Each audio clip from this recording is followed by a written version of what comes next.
Bab 037. 1. Erwin berdehem kecil. Putrimu, Delia, dia juga kuliah bukan di jurusan kedokteran kan? Darius mengangguk. Anda kecewa. Saya sangat kecewa. Setiap hari saya menunjukkan kekecewaan saya, seperti selalu mengungkit-ungkit kenapa Delia tidak mau mengambil jurusan kedokteran. Dan sekarang hubungan saya dengan putri saya sedikit merenggang. Bukan sedikit, tapi sudah renggang cukup jauh. Erwin mengangguk-angguk. Saya selalu mendukung keinginan putri saya, tapi meski begitu ada satu dua keinginannya yang tidak bisa selalu saya turuti dan berakhir dengan pertengkaran. Tapi syukurlah sejauh ini setelah saya bujuk, putri saya selalu luluh. Benarkah?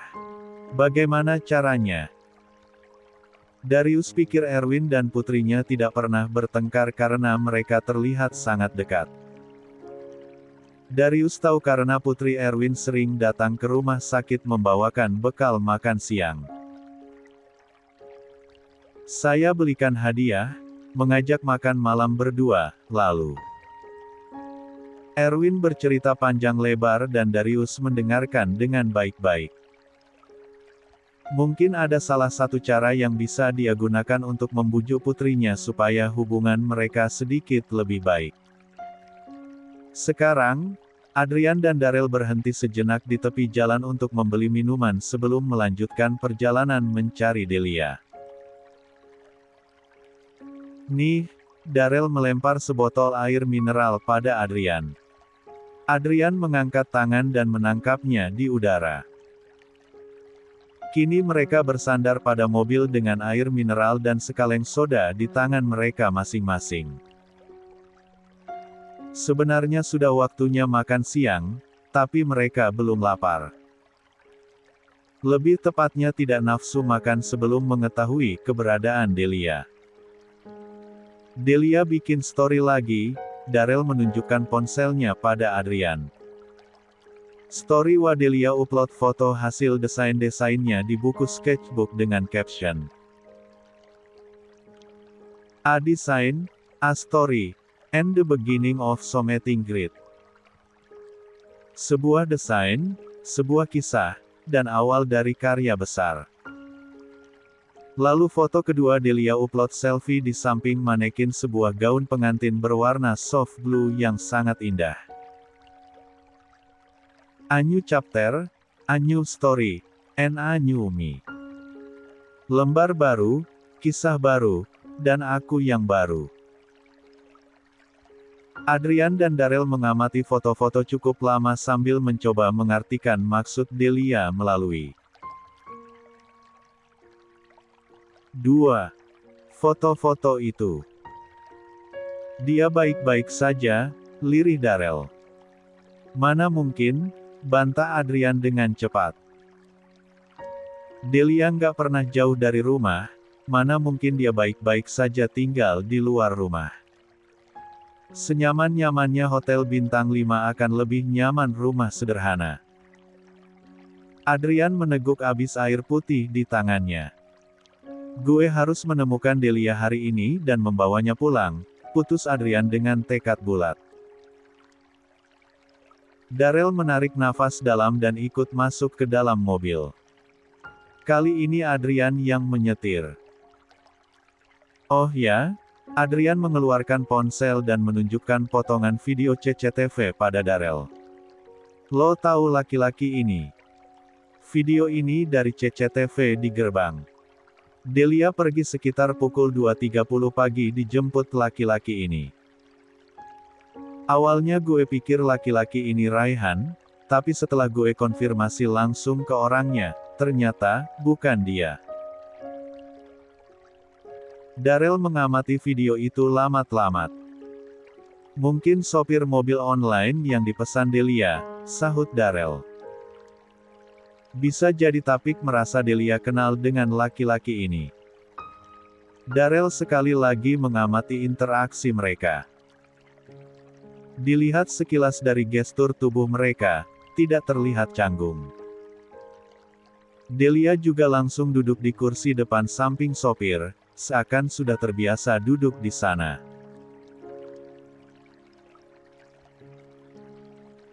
Ah, tidak, Darrell tidak boleh berpikir yang aneh-aneh, laki-laki ini pasti sopir mobil online. Tapi bagaimana jika laki-laki ini seseorang yang Delia kenal? Atau mungkin Delia kabur dengan laki-laki ini? Darrell merasa dadanya tiba-tiba seperti ditekan. Sakit dan sesak. Tiba-tiba juga rasanya sangat marah, kesal, jengkel, bahkan ingin mencari laki-laki itu dan menonjoknya. Perasaan ini, perasaan yang belum pernah Darrell rasakan pada perempuan manapun. Apa ini perasaan yang disebut cemburu? Cemburu artinya Darrell memiliki perasaan pada Delia. Perasaan cinta. Darrell mencintai Delia. Darrell mengerjap mendapat tepukan cukup keras di bahunya. Apa? Kenapa? Lo yang kenapa? Kenapa tiba-tiba ngelamun? Ah ini, laki-laki ini pasti cuma sopir mobil yang Delia pesan. Ya, gue juga berharapnya begitu. Gue minta videonya. Terserah. Sementara Darrell mengirim video, Adrian melajukan mobil. Kemana tujuannya sekarang? Adrian juga tidak tahu. Mungkin mereka akan menyusuri lagi kos-kosan atau apartemen di sekitar kampus. 3.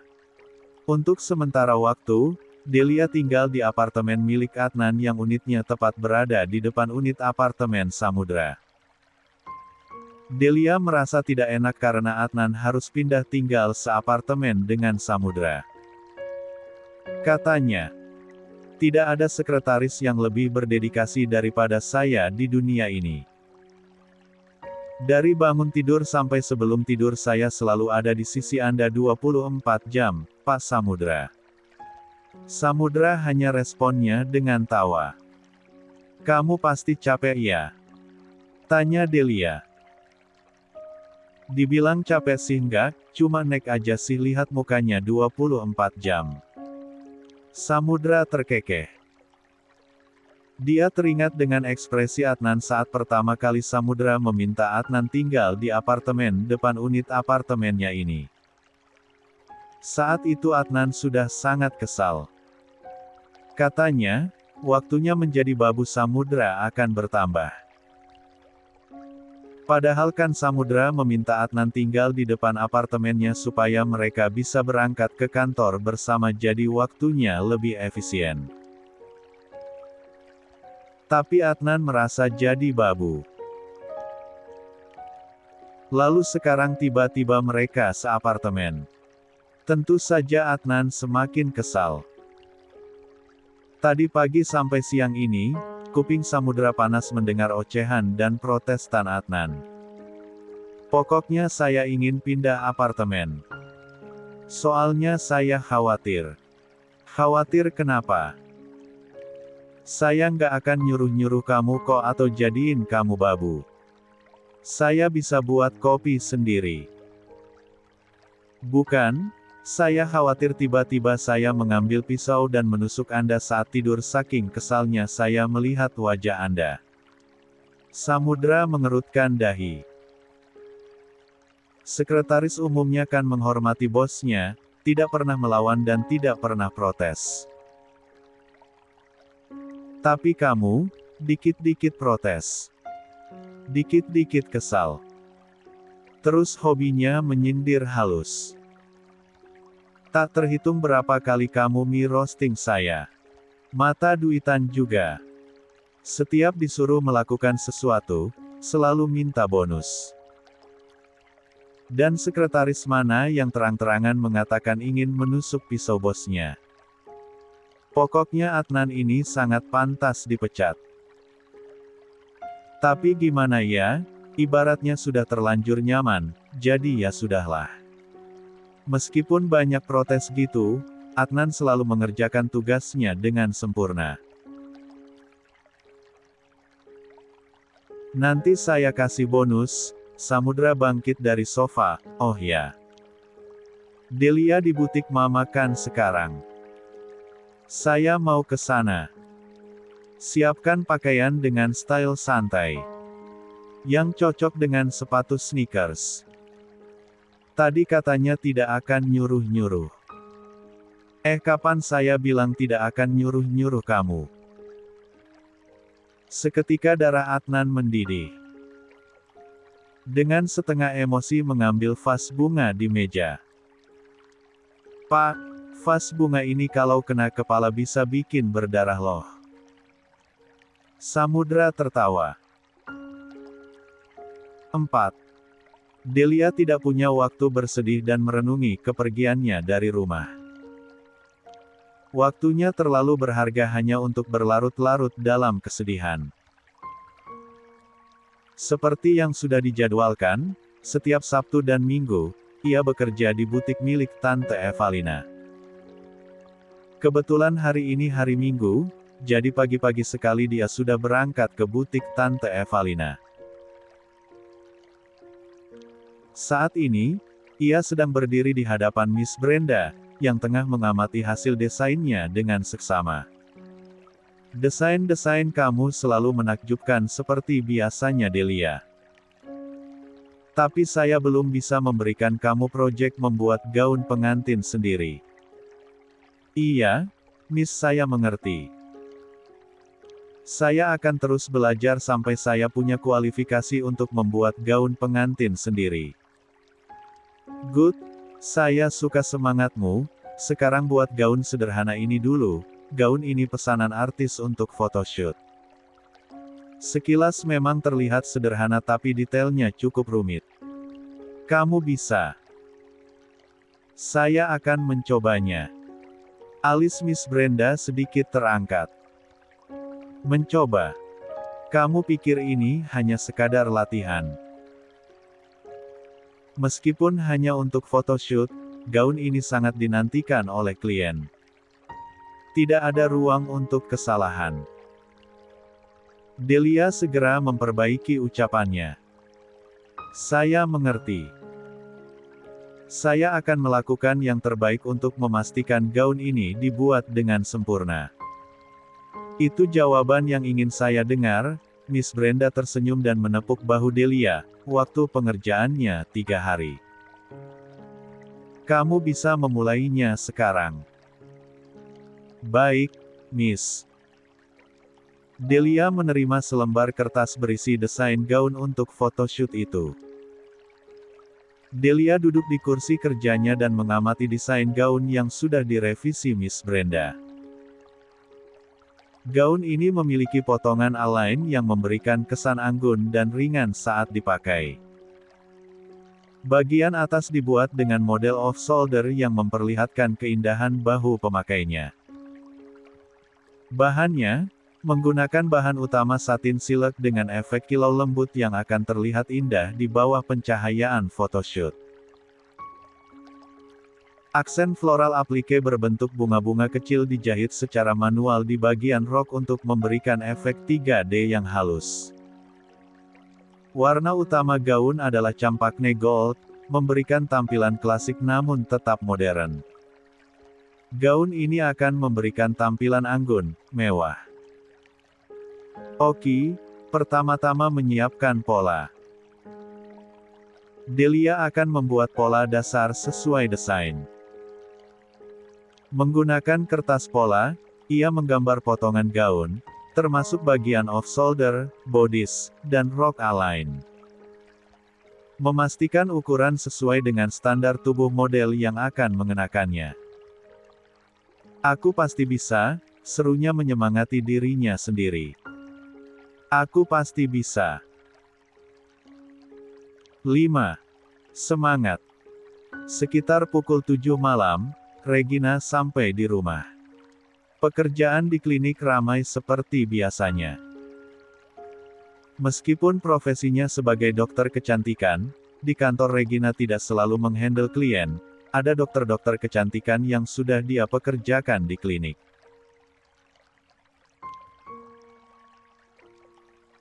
Sebagai CEO, tanggung jawabnya lebih luas mulai dari menghadiri rapat strategis, merancang pemasaran, hingga memastikan operasional klinik berjalan dengan lancar. Sepanjang hari, ia lebih banyak mengurus pertemuan dengan tim manajemen, membahas inovasi layanan, mengevaluasi performa klinik, serta berkoordinasi dengan dokter-dokter kecantikan yang telah ia pekerjakan. Beban kerja yang padat membuat tubuhnya sedikit lelah, tapi namanya juga hidup. Uang tidak akan datang sendiri hanya dengan berpangku tangan. Di halaman rumah, Regina tidak langsung turun dari mobil, melainkan terdiam beberapa saat sambil mencengkram kuat setir mobil. Hidup sudah enak, masa depan sudah ditentukan, uang sudah dicarikan. Masih saja membangkang. Coba saja kamu nurut dan kuliah di jurusan kedokteran, masa depan kamu akan terjamin, Delia.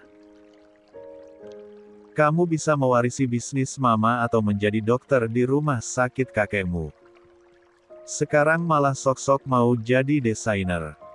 Merintis dari bawah lagi. Kamu pikir gampang? Kamu pikir bisa sukses jadi desainer? Cek. Regina mendengkus.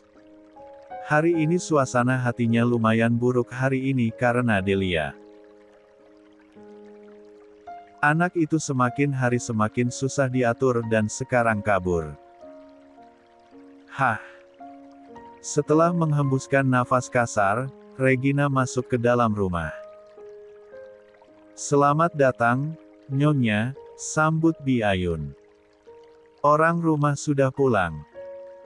Tuan Darius, dan Adrian dan Non Delima belum pulang, Nyonya. Non Delia belum ada kabar sama sekali. Mendengar itu, mood Regina semakin buruk. Mereka semua sedang mencari Delia. Regina hampir lupa Darius, Adrian dan Delima mengirimkan chat beberapa menit yang lalu dan mengatakan mereka akan pulang terlambat karena mencari Delia. Cuma satu orang yang pergi tapi semua orang yang repot. Menyusahkan. Regina mendengkus dan masuk ke dalam kamar. Tanpa membuang waktu, ia masuk ke kamar mandi. Air dingin mengalir dari pancuran, menyegarkan tubuh dan pikirannya yang terasa penat. Selesai mandi, Regina mengenakan piyama panjang berbahan lembut. Ia mengeringkan rambutnya dengan handuk sambil berjalan ke meja rias. Seperti biasa dia memakai skincare malam. Sebagai dokter kecantikan dan pemilik klinik kecantikan, tentu saja dia harus merawat kulitnya. Selesai dengan perawatan wajah, Regina berjalan ke sofa dan mengambil laptop yang sudah ia letakkan di sana sebelumnya. 6. Begitu layar menyala, tampilan dashboard laporan keuangan dari cabang-cabang kliniknya langsung muncul. Matanya menyapu angka-angka di layar, menganalisis grafik keuntungan dan pengeluaran. Sementara itu, matanya melirik ponsel yang tergeletak di meja kecil di sebelahnya. Layar masih gelap. Tidak ada pesan baru. Regina menghela napas lagi. Entah mengapa, keheningan di kamar terasa lebih menusuk malam ini. Dia tidak bisa konsentrasi. Kepalanya dipenuhi dengan Delia, Delia, dan Delia. Memuakkan. Tangannya menyambar ponsel di meja, jari-jarinya hampir meremas benda itu. Dia mencari kontak Delia. Dan tidak jadi. Regina melempar ponsel itu di sofa dan menutup laptop dengan kasar. Untuk apa aku hubungi anak kurang ajar itu? Untuk apa? Regina kesal dan frustasi sendiri. Tapi ia tidak bisa tenang. Tidak bisa berpura-pura bahwa semuanya baik-baik saja. Akhirnya Regina bangkit dari sofa.